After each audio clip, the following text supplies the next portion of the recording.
Lah itu Islam. Lah kenapa sekarang di Indonesia ini ribut kacau kayak begini? Ini ada silsilahnya. Ada silsilahnya. Silsilahnya kapan terjadi? Kita ini pernah punya pengalaman paling buruk di dunia. Cerita tentang ukhuwah, cerita tentang persaudaraan, cerita tentang Islam itu saudara, itu kan selesai, sudah tinggal teksnya saja. Kapan itu selesai? Ketika cucu Rasulullah dibunuh. Mana ada lagi puncak dari itu? Nggak ada sudah. Puncak dari peristiwa terbunuhnya cucu Rasulullah nggak ada. Loh sekarang sampean bayangkan. Oh itu jadi ukhuwah Islamiyah, bersaudara, itu remuk pada saat cucu Rasulullah terbunuh. Dan kemudian jazirah yang dibangun oleh Rasulullah kembali kepada model sebelum Rasulullah. Ya sholat tapi membunuh, ya puasa tapi saling bantai. Sayyidina Ali dibunuh, Sayyidina Utsman dibunuh, terus terjadi perang. Kan gitu. Ini yang mesti kita ingat, bahwa Islam pernah mengalami satu titik di mana kaum muslimin tercerai berai dan tidak ada pemimpin, sudah gak ada yang dipercaya.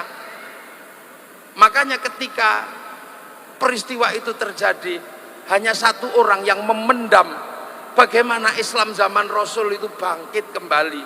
Siapa? Namanya Sayyid Ali Zainal Abidin. Ini membayangkan, ini tinggalannya mbahku remuk itu gimana?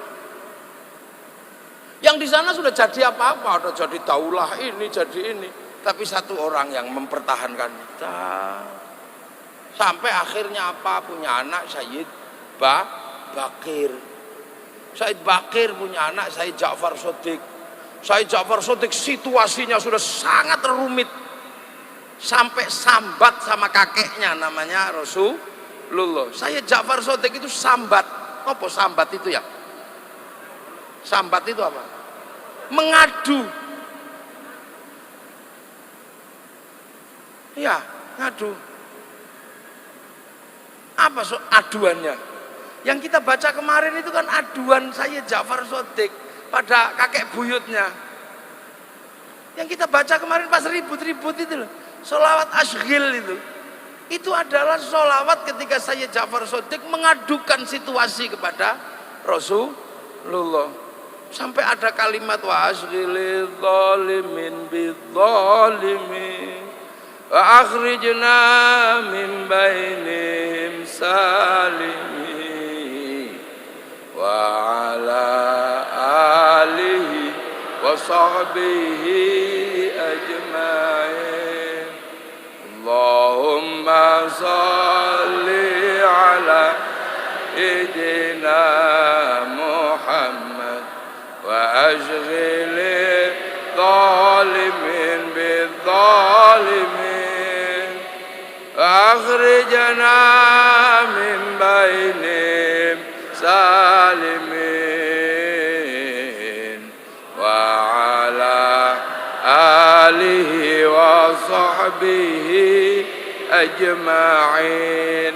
Kita nggak bisa bayangkan situasinya seperti apa, sampai sholawat wa asghilil zalimin bidzalimin wa akhrijna min bainihim salimin. Situasinya kacaunya luar biasa.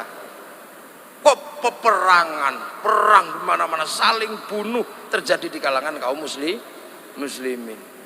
Maka kemudian dipendam rasanya oleh Sayyid Ja'far Shadiq sampai punya anak namanya Sayyid Ali Uraidi. Pendam terus, sudah deh aku nggak mau ke sana lagi, sudah biar aja di sana. Menjauh beliau ini, punya anak namanya Sayyid Muhammad, menjauh punya anak namanya Sayyid Ubaidillah, punya anak Sayyid Aisyah, punya anak Sayyid Ahmad Al-Muhajir, tambah jauh punya anak namanya Sayyid Alwi, punya anak Sayyid Muhammad, tambah jauh untuk menghindari ini, punya anak namanya Sayyid Ali Khalid Qasam, Jauh punya anak namanya Sayyid Ahmad Sohib Mirbat, menjauh punya anak Sayyid Alawi Amil Faqih.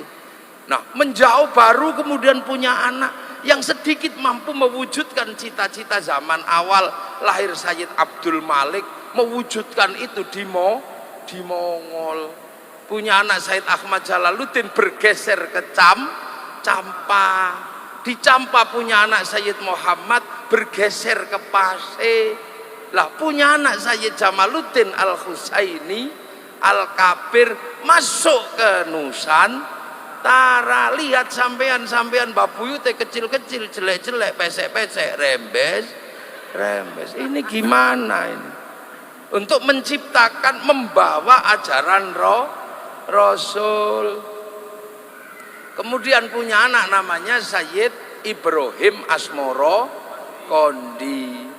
Lah punya anak Raden Rohmat Sunan Ampel. Mah ini baru kita mulai kebagian agamanya Allah Subhanahu wa ta'ala. Gimana cara di Arab ributnya seperti itu padahal satu bangsa. Lah di sini bagaimana keadaannya ketika berhadapan dengan puluhan bangsa? Ini bagaimana Islam mensikapi situasi seperti ini?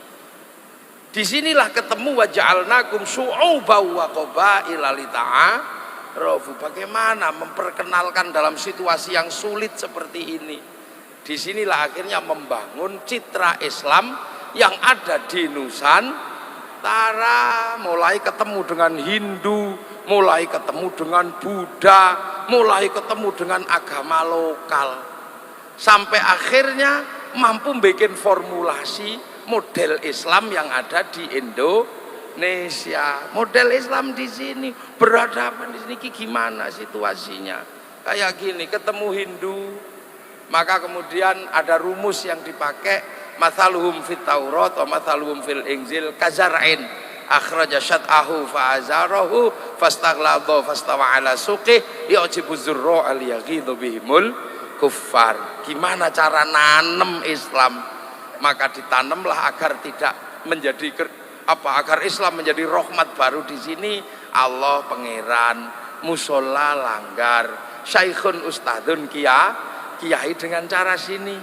Sunan Ampel mengembangkan rumus ini, punya murid-murid yang bergerak ke timur namanya Datuk Ribandang, bangun kekuasaan di Sulawesi.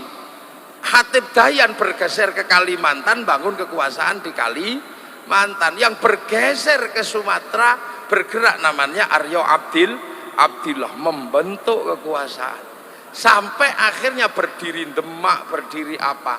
Nah, yang di Timur Tengah apa? Tumbuh kekuasaan besar namanya Daulah Utsmaniyah yang ada di Turki. Di sini berbeda.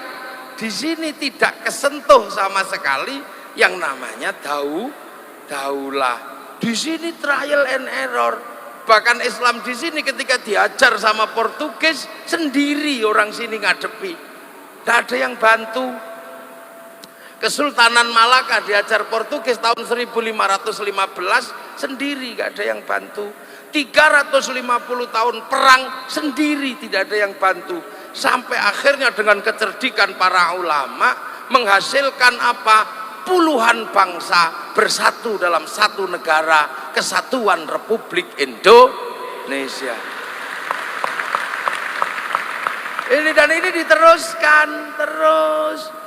Punya murid, punya anak namanya Sunan Bonang. Sunan Bonang ajarannya teruskan Sunan Kalijaga. Sunan Kalijaga ajarannya diteruskan Sunan Geseng, diteruskan Mbah Sambulasem, teruskan Mbah Pangeran, diteruskan sama Mbah Jabar, teruskan Mbah Sufyan, teruskan Mbah Abdul Halim, teruskan Mbah Abdul Wahid, teruskan Mbah Khairon, teruskan Mbah Asy'ari, punya anak Kiai Hashim Asy'ari, pendiri Jam'iyah Nahdlatul Ulama. Tuh ini gila ya. Nah ini jadi NU itu berdiri 1926 sebagai apa? Sebagai Jamaiyah, tapi isine NU bergerak dari zaman Rasulullah sampai ke Nusantara secara utuh, tidak dikurangi satupun. Tapi diwadahi tahun 1926 lahir Jamaiyah. Kenapa?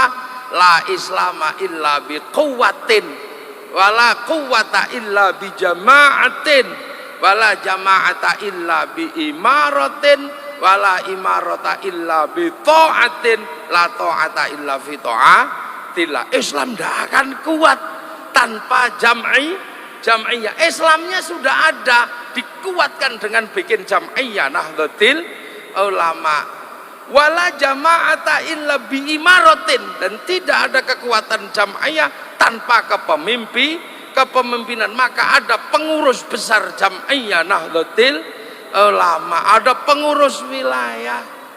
Nah, ini akhirnya dengan kepengurusan ini menjadi tenaga yang memperkuat Islam yang ada di Indonesia. Belanda datang dilawan. Kenapa? Karena para wali meninggalkan wilayah Nusantara, ditinggali Islam, ditinggali wilayah. Belanda minta agar santri di sini belajar kepada Belanda, santri tidak mau. Man tasyabbaha biqaumin fahuwa minhum, mendirikan pesantren. Makanya sampai Belanda pusing dengan santri. Santri pakai Belanda pakai sarung, pakai celana, santri pakai sarung. Belanda pakai jas, santri pakai baju koko. Belanda pakai sepatu, santri pakai sepatu sendal kayu. Akhirnya Belandanya ngikut santri, mulai pakai sarung, mulai pakai sendal. Santrinya yang bingung akhirnya ganti sendal kayu, pentolnya cuma satu. Akhirnya Belanda nggak terima dengan model santri ini, dikejarlah santri. Akhirnya santri sampai ke desa. Itulah sebabnya kenapa santri jarang di kota, karena itu